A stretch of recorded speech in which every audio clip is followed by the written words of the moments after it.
What's up, Blue and Silver Nation? There's something heavy hanging over Detroit right now, and it's not a confidence issue or locker room drama. It's that kind of cloud that makes every fan a little uneasy, because the talk of the week is injuries. As the team gears up for Sunday night's primetime showdown, a game that'll have the entire nation watching, the question everyone's asking is the same. Who's actually going to be on the field? The atmosphere in Allen Park feels tense, cautious, expectant, and just a little frustrated. The coach spoke this week, and his tone said it all. A few key pieces on defense are banged up, and it sounds like those final decisions might come just before kickoff. But that's where this team's DNA kicks in. Overcoming adversity is what they do best. Before we dive into all the latest updates, make sure to drop a like, subscribe to the channel, and comment below. Do you think the team can hold off Kansas City even with these injuries? Let's talk, because this week is going to be intense. Go Lions! In Detroit right now, there's a cloud hanging over Allen Park, and it's not about poor play or locker room tension. It's injuries. The Lions' secondary has been hit hard, and as the team prepares for Sunday night's primetime clash against the Kansas City Chiefs, the question everyone's asking is simple. Who's actually going to suit up? Dan Campbell spoke about it this week, and his tone said it all. Cautious optimism mixed with frustration. He admitted that both Brian Branch and Kerby Joseph, two critical starters in the safety group, are dinged up. Branch, who left practice limping after being sent for an MRI, might not play Sunday night. The good news is that it doesn't appear to be a long-term issue, but even Campbell wouldn't guarantee that he'll be ready to go. As for Joseph, he's in a similar spot. Campbell said neither he nor Branch would likely practice this week, hinting that both are true game-time decisions. That's not the kind of uncertainty Detroit fans wanted to hear heading into one of the biggest stages of the season. Losing both starting safeties would be a brutal blow for a defense already stretched thin. Add to that the fact that Tyrion Arnold and DJ Reed are also expected to be unavailable. And suddenly, the Lions' secondary looks like a patchwork unit trying to hold back one of the league's most dangerous passing attacks. Campbell and his staff now face a massive decision. Risk playing their key defenders at less than 100%,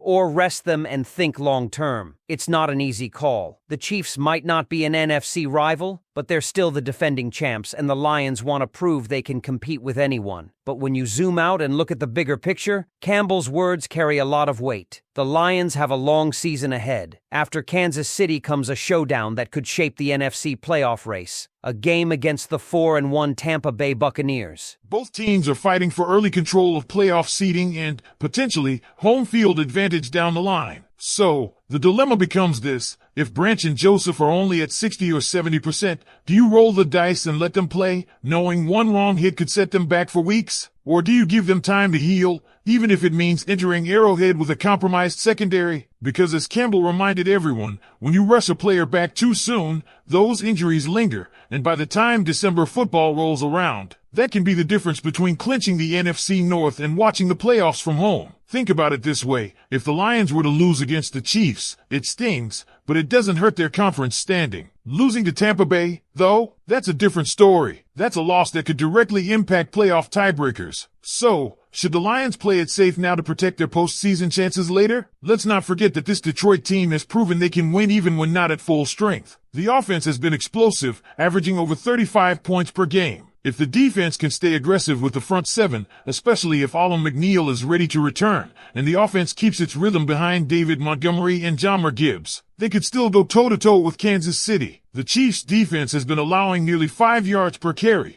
which means Detroit could lean heavily on the ground game, control the tempo, and limit Patrick Mahomes' chances to take over. It's not about conceding defeat, it's about playing smart. And while losing players like Taylor Decker could also hurt, Campbell has faith in the depth behind him. He mentioned that if Decker needs to rest, the next man up, like Dan Skipper, can hold down the fort for 1 week, especially with the bye week coming soon. That break could allow the entire team to reset, recover, and return at full strength for the next critical stretch, which includes the Eagles, Packers, Rams, and Commanders, all teams in the playoff conversation. So, as frustrating as it might feel heading into a primetime matchup shorthanded, this could be one of those moments that define how disciplined and long-sighted this coaching staff really is. Rest now, fight later, that's the gamble. And the truth is, this team isn't just built for one flashy win under the lights. It's built for a long playoff run. But now I want to hear it straight from you. If you were Dan Campbell, would you risk it all and play Brian Branch and Kerby Joseph on Sunday night? Or would you keep them on the sidelines to protect their health for what's coming next? If Dan Campbell decides to rest his two starting safeties, it won't be a sign of weakness. It'll be a calculated move rooted in trust. Trust in the system, in the roster depth, and in the philosophy that's been shaping this franchise since Campbell took over. The next man up mentality isn't just coach talk in Detroit anymore. It's become part of the Lions' identity. Think about how many times this team has been counted out because of injuries or adversity. Last year, when key pieces went down, others stepped in and delivered. Players who were once considered rotational or practice squad names proved they belonged on the field. And this week might be another chapter in that same story. Guys like Alquad and Muhammad could step into a larger role opposite Aiden Hutchinson,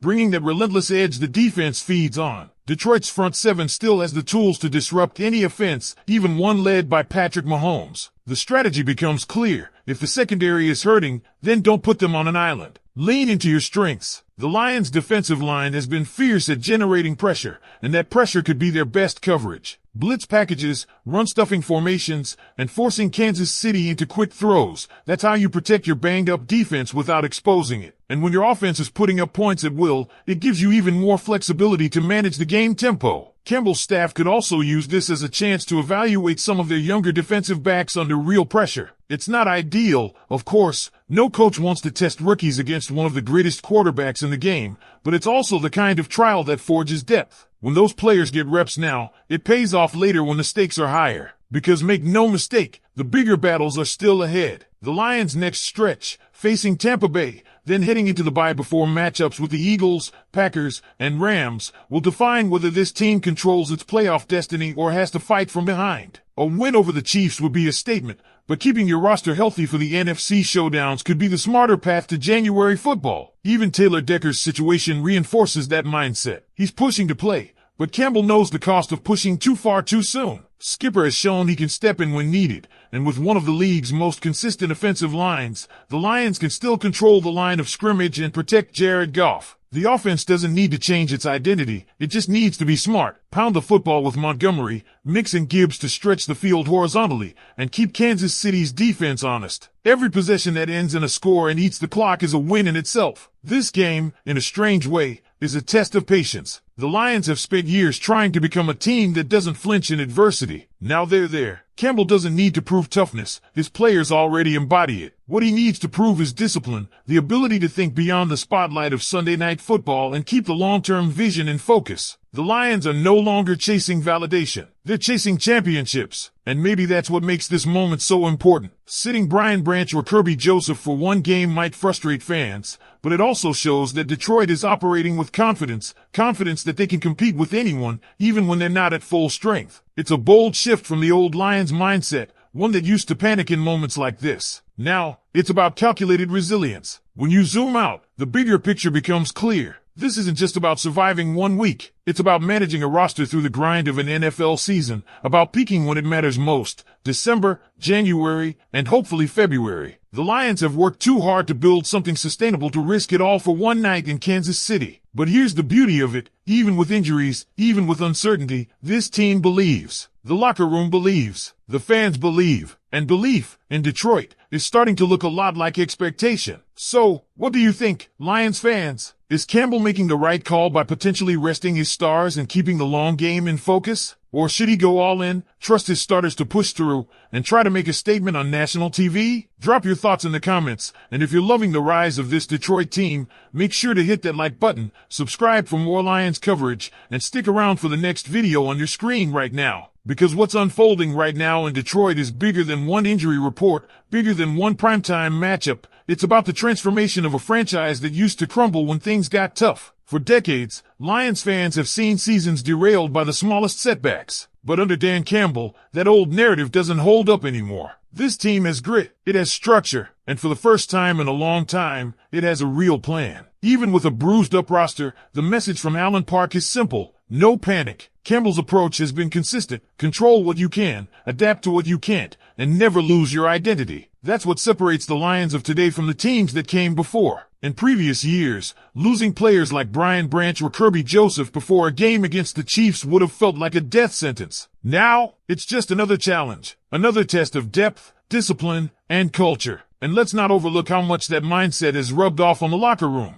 Veterans like Aiden Hutchinson and Alex Anzalone aren't flinching. They're preparing like always, setting the tone for everyone else. You can sense it in the way they talk. This is a team that expects to win no matter who's on the field. And that's exactly the type of mentality you need when you're trying to build something sustainable. Because the truth is, the Lions aren't trying to win one game. They're trying to build a program that lasts for years. That's why Campbell and Brad Holmes have focused so much on depth and development. You see it in the way they draft, in the way they've added players who fit the culture, and in how they trust their young guys to step up when the moment demands it. It's also why this potential decision to rest Branch and Joseph could send the right message, not just to the players, but to the entire league. It tells everyone watching that Detroit is no longer desperate for validation. They don't need to prove themselves against the Chiefs on national television. They're focused on the games that matter most, the ones that decide playoff seeding, home field advantage, and, eventually, who gets to represent the NFC in January. And let's be real, if the Lions were to go into Arrowhead and pull off a win with a banged-up secondary,